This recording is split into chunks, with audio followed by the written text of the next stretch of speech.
Hi everyone, and welcome back from what I hope was a totally awesome spring break. You rested, you exercised your bodies and your brains, and you're ready to finish out this school year. We only have like 40 some days left, so I think that's pretty awesome. So here are the plans. I'm not going to be here Monday and Tuesday, so I've made a quick video here of the plans for today, Monday, and tomorrow, Tuesday. The first thing that you're going to do, you are going to meet with your groups just for a quick 5 minutes to get your yellow packets, which are in your folders, your groups folders, and then you have to be clear on who's doing what. So if you were in one of those groups that had, not 5 people, but 4 people or 6 people, and it kind of got a little messy around this fourth time, just have to remember that you need a discussion leader who has not yet done the job, okay? And if everybody's done the discussion part and you're still unclear on whether, I'm sorry, that's my dog. If you're unclear on who's doing what, just be sure that someone is the discussion leader. After that, you're going to have about 45 minutes of time to work, to read your books, and to get your yellow packets done. I'm going to come back to the yellow packet expectations in just a minute. But first I want to tell you that after you go through your with your group and after you have your work time, we're going to come back to this video, which is got some very important information about what's going to happen tomorrow, which is Tuesday. So today, what I need you to do in your group, first of all, just be aware this is the fourth out of our fifth circle, and we're expecting a lot more out of you now. Okay, so the questions and observations that you come up need to be universal in nature, and they have to explore your book's themes ideally. So for example, maybe you focus on the changes that a character has gone through. How has your character changed from the beginning of the book up until the point you are now?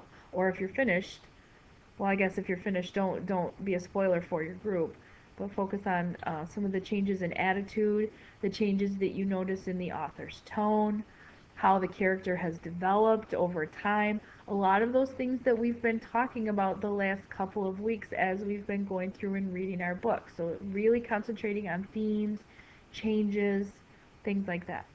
Okay? Your double entry journal column. I'm going to say this week, let's just strive to have the first 2 columns complete before we meet in our groups on Wednesdays. We'll do that final peer response column of the double entry journal. We'll do that in group on Wednesday. I will save you some time to do that. More expectations, okay? This you have to know because this is what you're working on Monday and Tuesday. When our circles meet, you're going to be required to read a passage from your book aloud to your group mates because your embedded assessment is going to have you doing that. So we have to get in the habit of really finding something powerful from what we read, something interesting, something that made you think, and then read it out loud to your group in that expressive way that we practiced before. Remember that expressive oral reading? Okay? And then your group is going to have some sort of reaction to it, which is why we're kind of leaving that peer response column open this week. Okay? And then finally, if you are a person who is finished today, you finished your reading, you finished your yellow packet, please make sure that you bring something tomorrow to work on, because you will have some time tomorrow to work on this also, but I don't want you to sit around with nothing to do. Okay?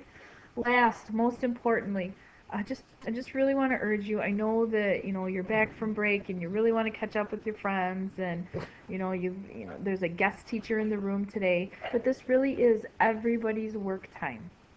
Okay? If you are talking and wasting other people's time and not doing what you're supposed to, it really does affect the time, the quiet time that a lot of people in the room need. So you're taking away their time and wasting your own time. Your group's discussions that are coming up are going to be affected by the quality of work that you choose to put in. And remember, I said this week, the bar is raised. I really expect that you are putting a little bit more effort into the questions and discussions that I'm going to see this week. So at this time, I'm going to pause this video, and then after your work time, after you have your 45 minutes or so of work time today, you'll come back and then figure out what it is we're going to do tomorrow.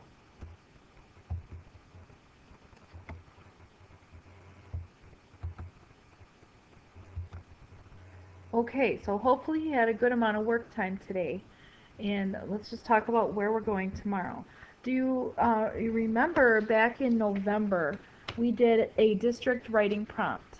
You remember that where you had to write kind of a what was it? A kind of an essay that was arguing for one side or another of a particular issue. Well, we're having that prompt that's coming up again in a few weeks, and we're going to measure how you've grown as a writer. Okay? It's a skill that we don't expect you to be perfect at yet, but we should see that you're growing because you've done this before. Okay? So just like we talked about before, you're going to see this prompt as you get into high school. This is the last time we'll do it in middle school, but you'll see it again as you go into high school. From now until the time you graduate, they are measuring the progress that you make through and through. Okay? Like I said, we did one back in November, but now what do we know now that we didn't know back in November? Well, meanwhile, we've done a whole unit about persuasive writing, and this is going to hopefully show a big jump in what you are able to do after having done that unit. Okay? And like I said before, they're looking for not perfection, but just an improvement of some sort. Okay? So today what I'm going to do, I'm going to model one for you using the prompt that we did back in November. And then tomorrow you're going to get a graphic organizer and a prompt, and you will do a practice of a 5-paragraph persuasive essay in a 30-minute prompt. Okay? So today I'm going to show it to you. Tomorrow you're going to write a practice one. Keep in mind, it's not the real district one. The real district one is still coming up in a couple of weeks, but this is to help you to practice what you already know. So remember, this was the last prompt. It dealt with extracurricular activities and students who should be able to participate in those. And the prompt was, should students with less than a C average be allowed to participate in extracurricular activities through the school? So before you start to write, the most important thing you need to do is pick a side and stick to it. And you remember, you're going to need 3 reasons. You should be able to come up with 3 reasons why you support that. Okay?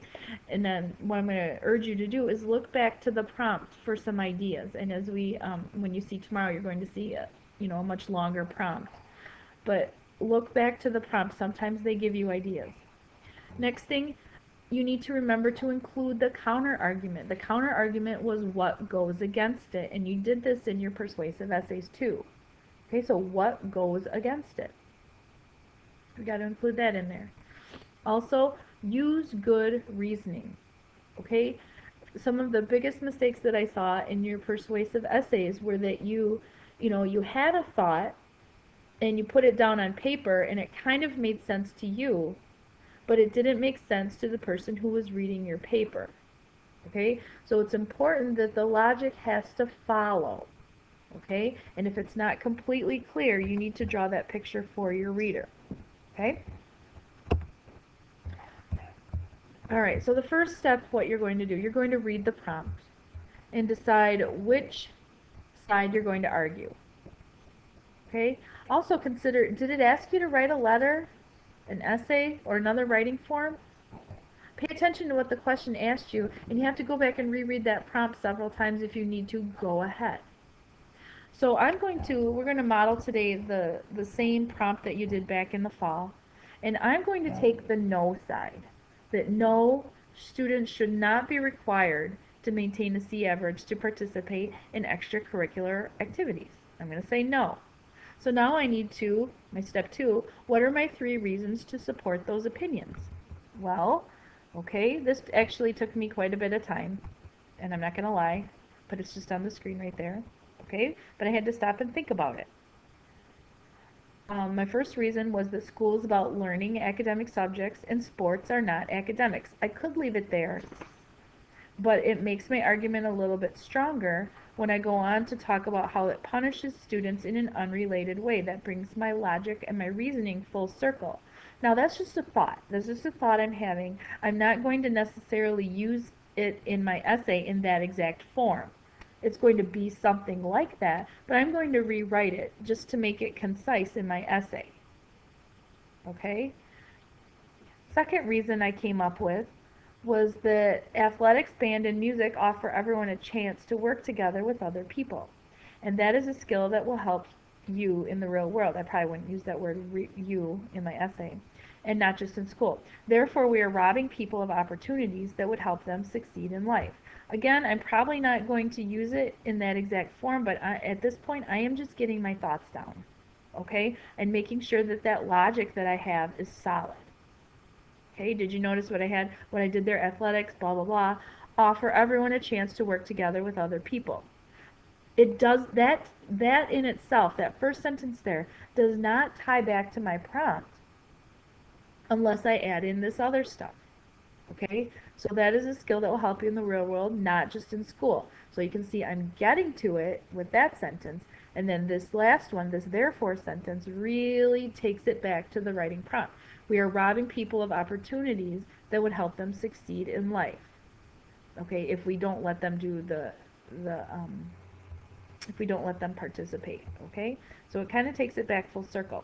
My third reason is that people have different multiple intelligences. Oh, we talked about that. And only allowing people who have verbal and mathematical intelligences discriminates against people who have other kinds of intelligences through music, drama, and other sorts of intelligences. Okay? Again, I'm not going to use these word for word when you see me write this out, but this is the reasoning that I'm going to use. That's my background here. Okay? Now, as we talked about before, the next step is what is the strongest counter argument? I have to address what the other people are going to say. Because it's an argument, I have to write an argument. So therefore, I can't argue with just one side, so you need a counter or an opposite side argument. So the strongest counter argument I believed is that participating in extracurricular activities is a privilege. Okay, so what are the other people going to say? It's a privilege. If a student cannot do the work in school, he or she should not represent the school through sports, band, or other activities. That privilege should be exclusive for kids who are able to manage academics. Okay? Now whether you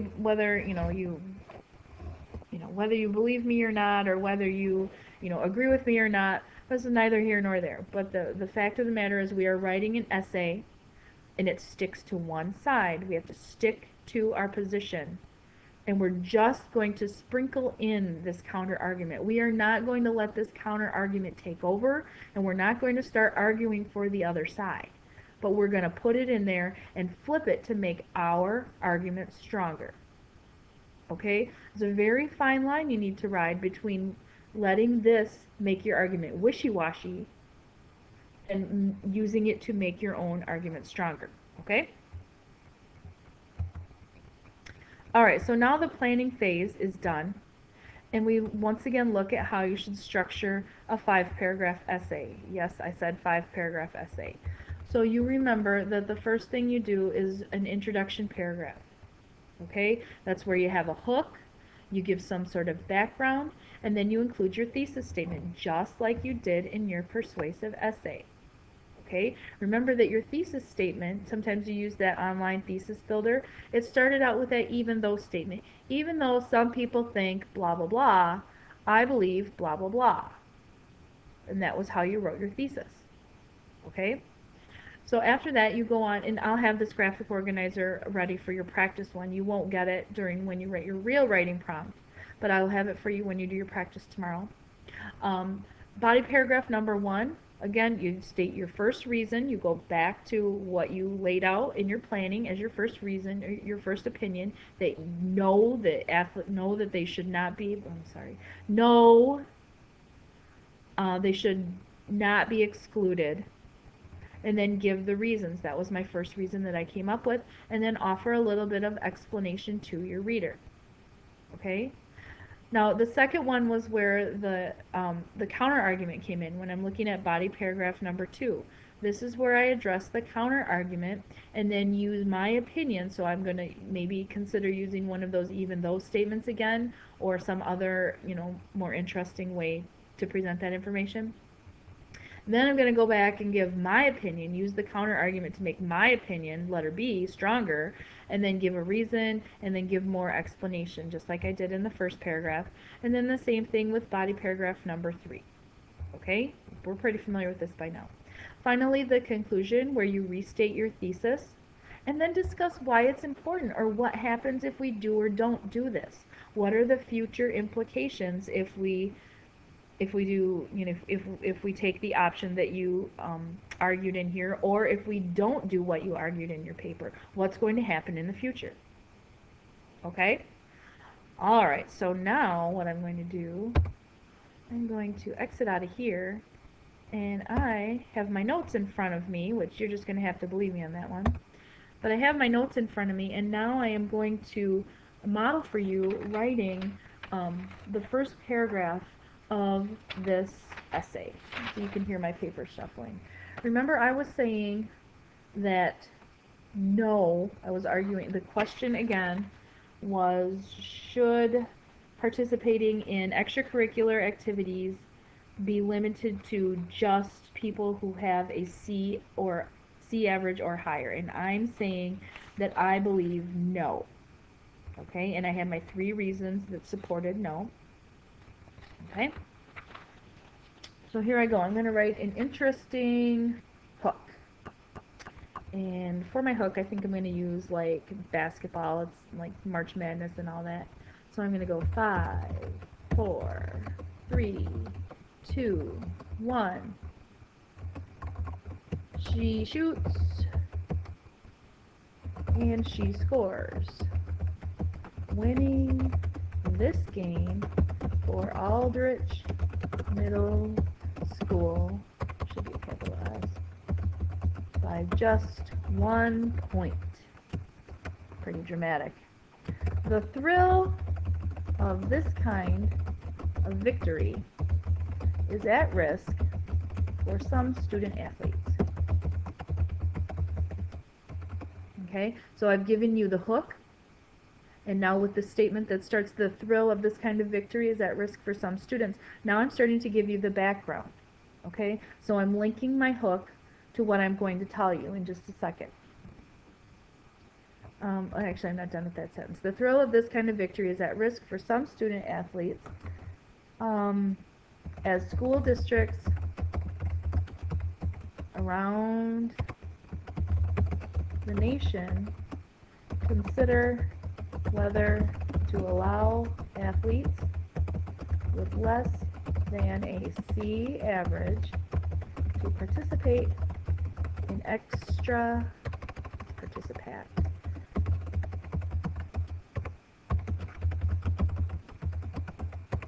extracurricular activities like band, drama, and even sports. Okay, so here's what I've done. I've given you the hook. 5, 4, 3, 2, 1. She shoots, she scores, winning the game for Aldrich Middle School by just 1 point. Good hook. The thrill of this kind of victory is at risk for some student athletes as school districts around the nation consider whether to allow athletes with less than a C average to participate in extracurricular activities like band, drama, and even sports. I've given you the background information. I've told you why it's relevant. Now, when I say that school districts around the nation are considering whether to allow that statement there, that tells you why you're reading this. That kind of sets the purpose. Okay? So next is going to be, so I've linked it, given you background information. Now I'm going to go ahead and lay my thesis out there. So I'm going to start with that even though statement. And remember, when I say even though, okay, that means I'm setting you up for, I'm going to tell you what some people believe. Even though you believe this, I believe this. Okay? So I'm going to use even though many people believe that students who are failing should not represent our schools. Remember, I put that as my counter argument. Flipping my page, hang on. It is important to allow these kids opportunities to to succeed outside the classroom. Now that was basically, if you went back and look at my arguments, I reworded it. I did not just I didn't say it in those exact words in my first argument, but that's how I chose to put it now. Okay? But and we talked about how your thesis statement could be one sentence if you're not comfortable making this a big long sentence, because I still have two more reasons that I have to put in my thesis. Remember, each of my three reasons represents a topic sentence for my body paragraphs. Okay? And all three of those need to be laid out in the thesis statement. Okay? I, at this point, am not comfortable making that one big gigantic sentence. So what I'm going to do is I'm going to chop it up just a little bit, but I'm going to use nice transition words in between to let you know that I'm still talking about the same thing, or that it still relates. Okay? Outside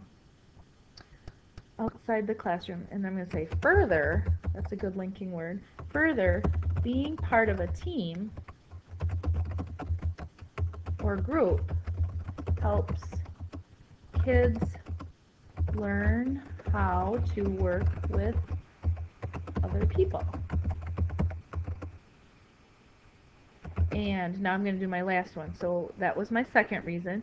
That's not exactly how we saw it when I showed you on that smart file. That's not exactly the words I put. But again, I just kind of paraphrased it and took the heart of it. I'm going to leave that other stuff for my arguments in my paragraphs. Okay? So save some of that good stuff and use it in your body paragraphs to strengthen your argument. Okay, so where am I? Further, being part of a team or a group helps kids learn how to work with other people, and only rewarding people, this is my third one, who have a verbal or mathematical intelligence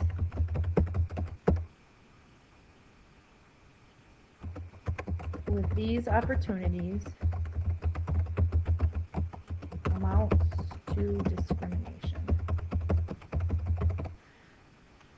I'm not sure I like that. So let me see. My thesis statement started here with even though. So let's go back and read it. Even though many people believe that students who are failing should not represent our schools, it is important to allow these kids opportunities to succeed outside the classroom. Further, being part of, I don't know if I like further now. I might change it, but you know what? I'm on a time crunch here, so I'm just going to leave it for right now.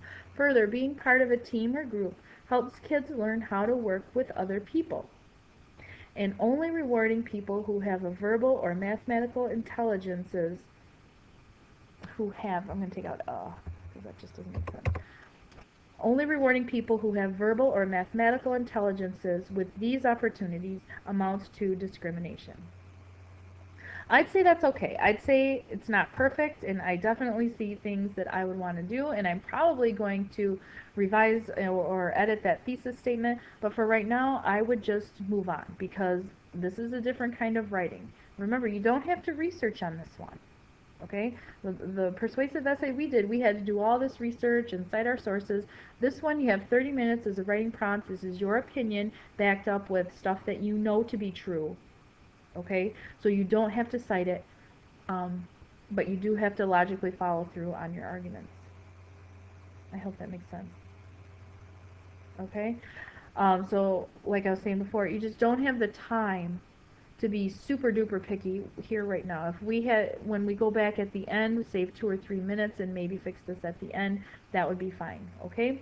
So my body paragraph, which I'm not going to write for you, would just focus on that first one. So the first thing in my thesis statement was that it's important to allow kids opportunities to succeed outside the classroom. That would be my first body paragraph. Okay? And I would go back to what I showed you before, and I would show you, and I would use some of that argument in that paragraph. My second body paragraph, the third paragraph of the whole thing, was how that being a part of a team or a group helps people, okay? And that if you don't have that opportunity to be with other people, you might not learn that, or you might drop out of school, or whatever. I could go a couple different ways with that, but I have to stick to that argument. Okay? And then finally, my third body paragraph would talk about how multiple intelligences, we see certain kinds of multiple intelligences as valuable in school, but outside of school, people have different kinds of intelligences that would make them successful. And denying them that opportunity for success would be a discrimination against them. Okay? So that's how I would write my 3 body paragraphs and then my conclusion. Okay? But start off rock solid like this. Okay? Tomorrow you're going to have your own. It's going to be about the Holocaust, and you'll have 30 minutes to write it. If you have questions, you can feel free to email me. Talk to you Wednesday.